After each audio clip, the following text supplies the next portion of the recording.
Alors nous sommes toujours en direct du 4e forum Entreprendre dans la culture en région Sud, Provence-Alpes-Côte d'Azur, ici à Marseille au théâtre Joliette, et nous venons tout juste de sortir du grand débat qui avait lieu cet après-midi. Au cours duquel de nombreux intervenants se sont réunis pour développer des pistes pour s'adapter au bouleversement du numérique. Et donc j'ai le plaisir d'accueillir deux intervenants de ce débat, deux personnes qui ont été invitées à participer aux échanges. Donc Arthur Harel, vous êtes membre fondateur du collectif La Horde avec Marine Bruty, et j'ai oublié le nom de la deuxième personne. Jonathan de Brouwer. Jonathan de Brouwer, pardon. Et Géraldine Farage, vous êtes directrice du pôle Pixel et vous avez précédemment créé et dirigé pendant 6 ans le Shadok à Strasbourg. Bonjour à tous les deux et merci d'être avec nous aujourd'hui. Alors pour introduire un petit peu cet échange, Géraldine, je voulais vous demander, donc on a longtemps parlé des bouleversements et des transformations que le numérique est en train d'apporter à notre société. Comment les organisations culturelles s'adaptent-elles à ces bouleversements aujourd'hui ? Alors je pense qu'il y a différentes solutions et différentes formules qui ont été proposées par les institutions culturelles depuis de nombreuses années en fait, vu que déjà dès 1998, les espaces culture multimédia en partenariat avec le ministère de la Culture amenaient une première réponse qui était d'associer des artistes pour expérimenter autour des usages du numérique et que l'accès aux technologies soit d'ores et déjà dans un rapport culturel au numérique. Plus tard, on a eu les médiathèques qui se sont adaptées, notamment avec l'ouverture des espaces publics numériques. Et aujourd'hui, les plus grandes institutions qui, petit à petit, accueillent des formes de création qui parlent de ce monde tel que nous le vivons aujourd'hui, qui est profondément inscrit dans un paradigme numérique, mais également au niveau de l'accompagnement des publics, de la démocratisation culturelle, etc. Ça bouscule dans la manière de communiquer, dans la manière de renouveler les pratiques et les usages au sein même des institutions, et elles sont aujourd'hui en pleine transition. Alors on va revenir justement sur le rôle des artistes et sur le public. Et avant cela, j'aimerais revenir sur les transformations que cela implique sur les métiers au sein des organisations culturelles. Quelles sont les principales transformations d'après votre expérience ? Alors de mon expérience, les principales transformations, elles sont tout autant autour de l'accueil des artistes et des formes, donc sur les métiers plutôt techniques, les régisseurs, etc. On est face à des formes artistiques qui nécessitent d'être sur une diversité d'outils, que ce soit la lumière, le son, la vidéo. On voit apparaître petit à petit des outils comme par exemple, en ce moment, il y a l'hologramme qui apparaît de plus en plus dans le spectacle vivant, ou l'immersif avec les casques de réalité virtuelle, etc. Donc ça demande une mise à jour des compétences métiers des régisseurs, mais également des médiateurs, toute la médiation culturelle sur comment embarquer les publics, comment leur permettre de rentrer dans ces créations qui abordent parfois des outils ou des modes de pensée qui sont étrangers à toute une génération et qui pour d'autres est très immédiate mais peut-être parfois naïve. Donc comment la médiation arrive à accompagner les publics pour avoir des clés de compréhension et parfois de critique vis-à-vis de ces outils et des changements qu'elles provoquent dans notre société. Arthur, quelle est la place ou quel est le rôle des artistes dans toutes ces transformations de notre société par le numérique ? C'est vrai que c'est une question assez vague et compliquée. Je dois dire qu'avec Marine et Jonathan, avec qui je travaille, Internet et le numérique, c'est un outil de référencement, d'échange de compétences, de références artistiques pour travailler ensemble. Donc en tout cas, au sein de notre démarche, c'est quelque chose qui nous permet d'amplifier nos échanges avec nos pairs artistes dans le monde entier, mais aussi de rencontrer de nouvelles communautés, de nouvelles stylistiques de danse. Et puis pour nous, c'est encore une fenêtre sur le monde, comme peut l'être des livres, des expositions, des films. Et les nouvelles technologies, le numérique sont au cœur de votre travail. Vous êtes à l'origine d'un concept, la danse post-internet. Est-ce que vous pouvez nous expliquer ce que c'est ? Oui, c'est toujours drôle d'entendre qu'on est à l'origine d'un concept parce que finalement on n'a pas l'impression d'avoir inventé quoi que ce soit. C'est plus par la force des choses, en travaillant sous forme de collectif à trois avec Marine et Jonathan, qu'on en est venu à nommer les danses post-internet.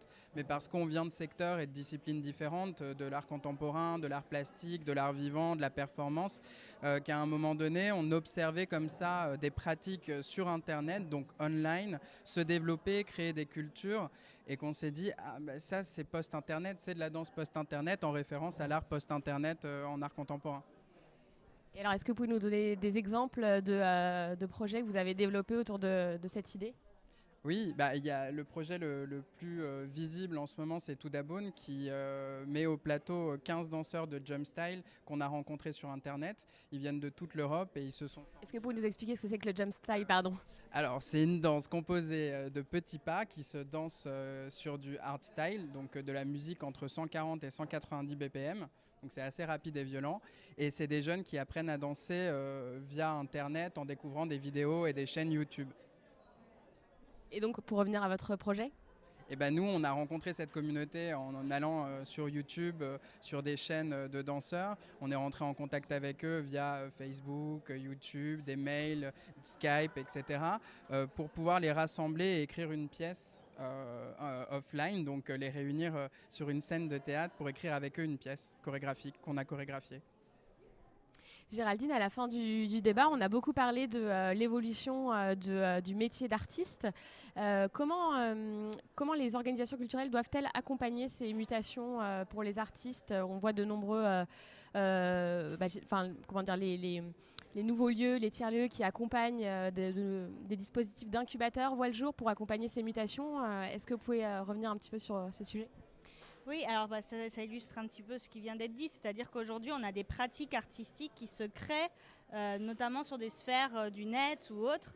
Et donc aujourd'hui ces formes-là qui ne sont pas forcément toujours accueillies par les institutions culturelles peuvent trouver des espaces de résidence ou de moments où on les remet sur plateau, on leur redonne cet espace un peu plus professionnel à l'intérieur de tiers-lieux, mais aussi à l'intérieur d'équipements culturels qui aujourd'hui opèrent cette transition également.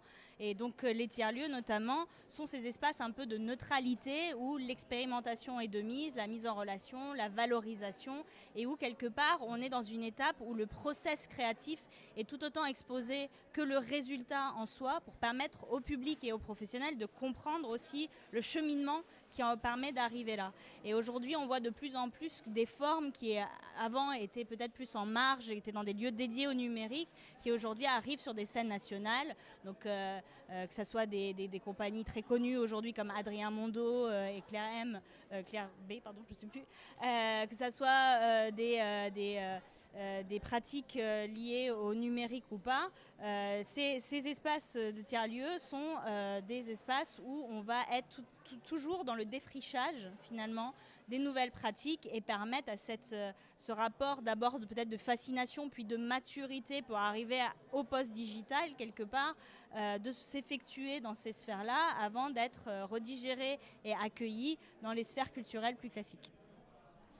Arthur, est-ce que pour développer vos projets, vous pensez que la façon dont vous développez vos projets a été plutôt un atout, ou est-ce que vous avez rencontré des difficultés à intégrer les réseaux artistiques dans cette façon que vous avez d'innover, de casser un peu les codes ?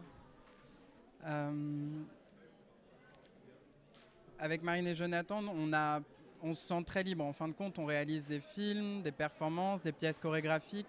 On a comme énormément d'outils et d'idées qu'on développe ensemble via toutes les références qu'on partage. Et ensuite, selon différents principes de production, on construit une pièce chorégraphique ou un film. En fin de compte, la production de l'œuvre fait partie même du développement artistique. Je ne sais pas si je suis très clair, mais ce que je veux dire, c'est qu'il n'y a pas un moment l'œuvre qui existe en tant que finalité, mais tout son processus de développement, par exemple sur Toudabone, d'aller travailler avec des danseurs autodidactes qui ne sont pas considérés par l'institution pour écrire avec eux une pièce chorégraphique qui du coup est d'emblée politique. Pour nous, le principe de production est autant artistique que le résultat qui en émane sur scène. Donc voilà. Pour terminer, j'aimerais vous poser à tous les deux la même question. Quel est pour vous aujourd'hui l'enjeu clé du secteur culturel de demain ? Quel est l'enjeu clé Parmi tous ceux qui ont été abordés, les métiers, les usages, le public, tous ces sujets qui ont été abordés toute la journée. En fait, pour moi, je pense que l'enjeu clé, c'est pas de jeter tout l'existant et de vouloir à tout prix être dans de l'innovation. Je pense que c'est vraiment d'analyser et de comprendre qu'est-ce qui est bon dans notre système actuel culturel, d'en prendre le meilleur et de continuer à avancer à partir de là pour quelque part transformer et faire évoluer. Je pense qu'on a un peu trop tendance à croire à chercher la solution miracle ou la recette qui marcherait à tous les endroits.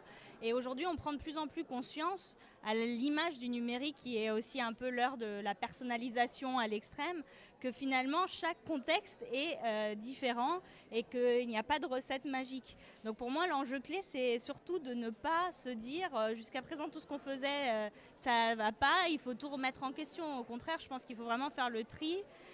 Et puiser également peut-être dans les modèles du privé ou du développement économique des clés d'adaptation, mais en les adaptant aux spécificités de la culture et notamment aux valeurs et aux enjeux d'accompagnement des publics. Enfin, moi, ce qui me fait le plus peur aujourd'hui, c'est qu'on parle d'un côté d'économie numérique et de l'autre côté d'inclusion numérique, mais on ne parle jamais de culture numérique. Et je pense que c'est un véritable enjeu pour construire la société de demain, raisonner autour de toutes ces pratiques et ne pas laisser les gens sur le bas-côté de la route. D'où l'importance des artistes. Arthur, un mot, un enjeu clé? Non, de continuer à être un lieu d'hospitalité. Les arts, ça doit être assez inclusif, divers, paritaire et mixte. Voilà, si les institutions doivent tenir un cap, c'est bien celui-là, avec le numérique ou tous les outils qui le permettra de se développer. Oui, en tout cas, c'est de garder un lieu d'institution fédérateur, accueillant et hospitalier. Merci beaucoup à tous les deux d'être venus répondre à nos questions. Je vous souhaite une excellente soirée, des excellents échanges et je vous dis à très bientôt. Au revoir.